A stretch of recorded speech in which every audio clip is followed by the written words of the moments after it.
안녕하세요. 세라의 집에 오신 것을 환영합니다. 저는 미국 사는 여자 뮤지션이고요. 오늘은 상처받지 않는 법, 스트레스 안 받는 법. 첫 번째는요. 그 사람을 일단 존중해야 돼요. 제가 스트레스 받는 게 가만히 생각해보면 제가 상대방의 하는 방식이 마음에 안 들고 그게 제가 꼴을 보기가 싫은 거고 그 사람 자체의 라이프 스타일이나 이런 게 그냥 마음에 안 드는 거예요. 저 사람은 저 사람 나름대로의 삶의 방식이 있다. 내가 아무리 미니멀리스트라도 상대방이 막 맥시멀리스트고 나 쟤는 왜 저렇게 사는지 모르겠어 이렇게 말하는 것 자체도 그 사람을 존중하지 않는 거예요. 그거를 이해를 하고 나면은 사실은 사람들 때문에 스트레스 받는 게 좀 많이 줄어듭니다. 좀 약간 상처를 받았거나 그럴 때 제가 저한테 하는 말이 You are there, I'm here. 너는 저기에 있고 난 여기에 있다. Nobody's gonna hurt me. 상대방과 나의 교집합을 안 만들려고 노력을 합니다. 이제 비주얼리제이션을 해요. 내가 지금 상처를 받거나 아니면 스트레스를 받은 게 그 사람과 나의 이렇게 교집합이 살짝 그 뮤추얼한 그 스팟이 생긴 거예요. 여기에는 요 스팟에는 그 사람도 있고 나도 있어요. 그래서 그걸 빨리 떼내야 돼요. 세퍼레이션을 시키는 거를 마음속으로도 계속 그렇게 연습을 하고요. 근데 떼어내는 것 중에서 제일 좋은 방법은 그 사람의 삶의 방식이라던가 그게 나한테는 맞지 않고 내가 꼴 보기 싫은 거지 그 사람은 그렇게 평생 살았잖아요. 그래서 그거를 바꿀 수는 없고 내가 그 사람한테 이래라 저래라 하는 거는 내 잘못이에요. 그 사람을 존중을 해주는 게 굉장히 중요합니다. 그렇게 하면 상처를 덜 받게 돼요. 근데 그 사람한테 나쁜 점이나 좀 꼴보기 싫은 점이 저한테만 보이는 거죠. 그래서 같은 말을 해도 나는 기분 나쁜데 내 옆에 있는 사람은 뭐야 이러고 그냥 마는 거죠. 근데 저는 그게 상처가 될 수도 있는 거고요. 보통은 그 사람이 나한테 그렇게 한 게 일부러 나를 미워해서 이렇게 한 거는 아닐 가능성이 정말 많습니다. 상대방을 존중하자, 첫 번째. 두 번째, 반대로 커넥션에 대한 생각을 합니다. 그 개인이 다 같은 길을, 그 인생이라는 길을 걷고 있는데 가다가 뭐 자빠졌어요. 길거리에서. 되게 창피하잖아요. 그런데 그 주변에 있는 모든 사람들 아마 평생에 최소한 한 번 정도는 다 그런 창피한 거를 겪었을 거란 말이죠. 나만 그런 거 아니에요. 다 그래요. 그렇게 되면 별로 이게 창피하지도 않고 상처도 안 받고 스트레스를 안 받습니다. 그리고 세 번째는 이해를 받으려고 하지 마세요. 뭔가 힘든 게 있고 잘못된 것이 있으면 건의를 해서 내가 원하는 게 뭔지를 확실하게 알아야 돼요. 그러니까 뭔가 기분이 꽁기꽁기해서 저 사람이 나를 몰라줘서 섭섭해하고 저는 절대로 그 상대방의 마음 이해 못하고요. 상대방은 제 마음 절대 이해 못해요. 만약에 누군가가 이해해주면 그거는 엄청 고마운 거예요. 이해받지 못한다고 해서 그게 그 사람 잘못이 아니라는 거죠. 왜냐면 이해를 받으려고 노력을 하고 누군가가 이해를 해줬을 때 자칫 잘못하면 그 소용돌이에 빠져들게 돼요. 다른 사람의 공감 능력을 제가 항상 갈망하게 되거든요. 그럼 여기서도 이해를 받아야 되고 저기서도 이해를 받아야 되고 제가 새로운 사람을 만나면 그 사람한테도 또 그 얘기를 해서 또 그 사람의 이해를 얻어내야 되고 그런 식으로 하면 저는 없고 사람들의 이해와 공감 능력과 그런 것들이 제 자존감을 형성하게 되거든요. 그렇게 되면 당연히 나 자신에 대해서 포커스를 할 수 없겠죠. 그래서 이해를 받으려고 하지도 말고요. 그 사람을 원망하지도 말고요. 네 번째는요. 보통은 이렇게 뭔가 굉장히 화가 나는 일이 있고 스트레스를 받는다던가 상처를 받는다던가 그게 저 사람 때문에 그럴 것이라고 생각하잖아요. 그런데 조금만 더 깊이 들어가 보면 그거는 과거에 어떤 상처를 받은 일이 거기에 있는데 아직까지 치유가 되지 않거나 나타난 거지 그 사람 하나가 아닐 가능성이 많아요. 그 상대방을 그 사람한테 포커스를 놓지 말고 내가 과거에 이런 것 때문에 힘들어서 내가 여기서 약간 과민적으로 힘들어하는구나. 내가 여기서 약간 과민 반응을 보이는구나. 이렇게 깨우치고 나면 그 상대방의 쌀쌀맞음이나 어떤 그 조그만 행동들은 나랑 아무 상관이 없는 거예요. 제가 그거에 대해서 엄청나게 크게 상처를 받았다면 그거는 과거에 어떤 일이 있었는데 그것 때문에 그게 갑자기 생각이 나면서 제 무의식 중에서는 그게 남아있지만 저는 이제 앞에 보이는 이 상대방, 이 사람이 원인일 거라고 생각하고 이 특정한 사람에 대해서 블레이밍을 하고 컴플레인을 하는 거죠. 근데 조금만 더 들어가 보면 과거에 어떤 기억이 있을 거니까 자세히 한번 살펴보세요. 그리고 5번째는 내가 싫으면 사실 다른 사람도 다 싫어요. 그러니까 나만 혼자가 아니라는 거, 그거를 꼭 명심하시고 계시고요.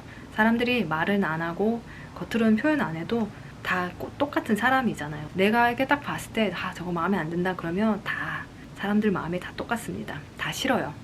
다른 사람이 참을만 하니까 별말 안 하고 저게 저렇게 돼 있는 거잖아요. 다른 사람이 참을만 한 거면 나도 참을 수 있다.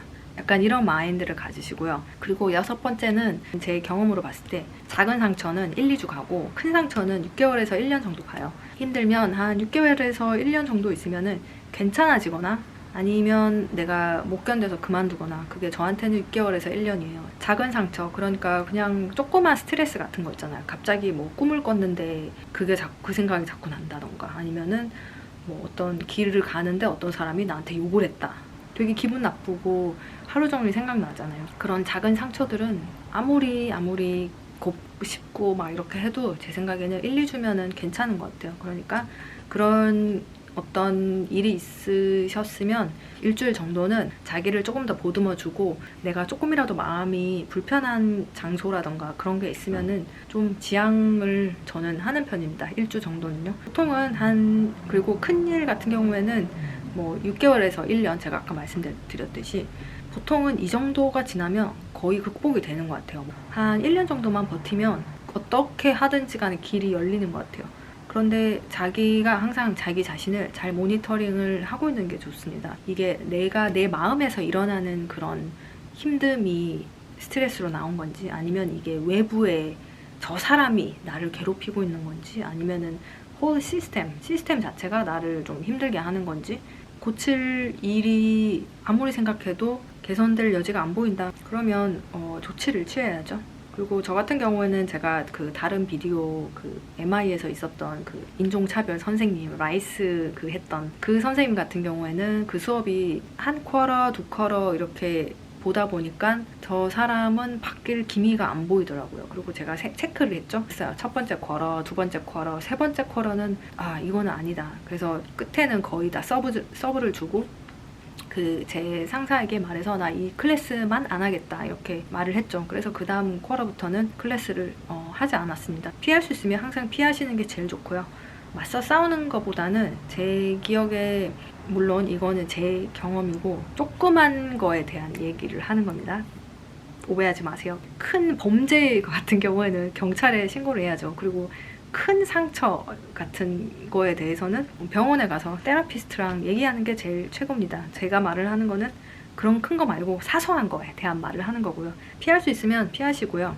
보기 싫은 게 있으면 그냥 보지 마세요. 안 보면 되고, 피해의식을 절대로 가지시면 안 됩니다. 보통 아까 제가 말씀드렸지만 대부분이 이 사람 자체가 그냥 그렇게 생겨 먹은 것 때문에 그런 행동을 하게 되고, 그 파편들이 여기저기 튀어서 그것 중에 하나를 제가 맞은 거거든요. 대부분의 이런 일들이 이 사람이 저를 에이밍하고 이렇게 팍 파편을 던진 게 아니라 이 사람 자체가 그냥 그렇게 생겨 먹은 거예요. 그렇기 때문에 이거는 그 상대방의 문제지 내 문제가 아니죠. 그러니까 거기에 대해서 피해의식, 그러니까 내가 피해자고 난 저 사람 때문에 상처를 받았고 저 사람이 승자고 나는 패배자고, 이런 식으로 생각을 절대로 하시면 안 돼요. 피해의식을 가지지 않는 게 나를 보호하는 길 중에 하나예요. 그리고 8번째는 어떤 사람들이 저한테 친절하다고 했을 때 거기에 대해서 너무 많은 의미를 부여하지 마세요.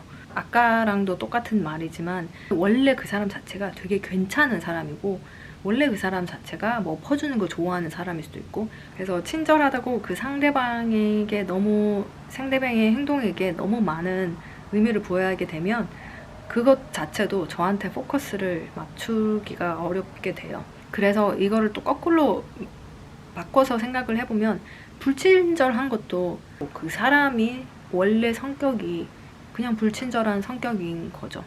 그러니까 불친절한 거에도 너무 큰 의미를 부여할 필요가 없는 거죠. 상대방의 어떤 작은 행동에 대해서 영향을 받지 않는 게 정말 중요합니다. 그런 식으로 생활을 하면서 습관화를 시키면 점점 상처를 받고 스트레스를 받고 주변 환경에 대해서 힘들어하고, 이런 그 횟수가 점점 줄어듭니다.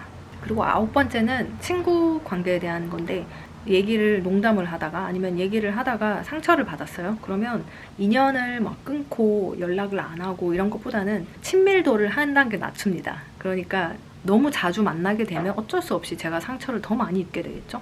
얘 잘못도 아니에요. 그냥 상황 자체가 그런 거예요. 신용 등급을 은행에서 한 단계 낮췄다가 올렸다가 하듯이 일주일에 만약에 5번을 만났다. 그러면 일주일에 1번으로 줄인다던가 그런 식으로 저 자신을 그 친구의 말실수로부터 보호를 해야 되겠죠. 친구 단계를 한 단계만 낮추시고 살짝만 덜 자주 보시면 됩니다. 그리고 10번째는요.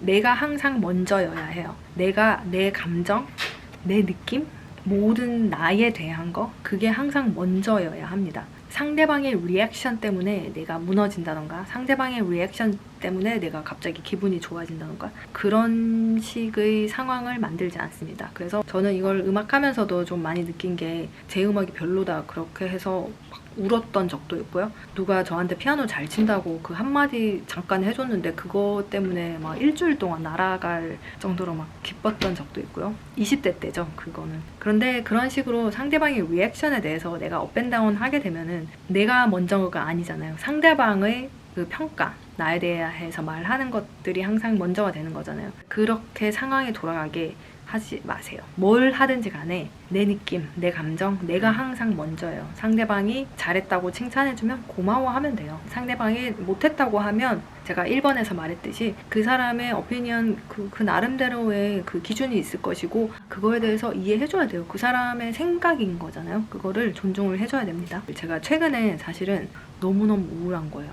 그때 제가 이렇게 10가지를 상처받지 않으려면 어떻게 해야 하나 그냥 정리를 쭉 해봤어요.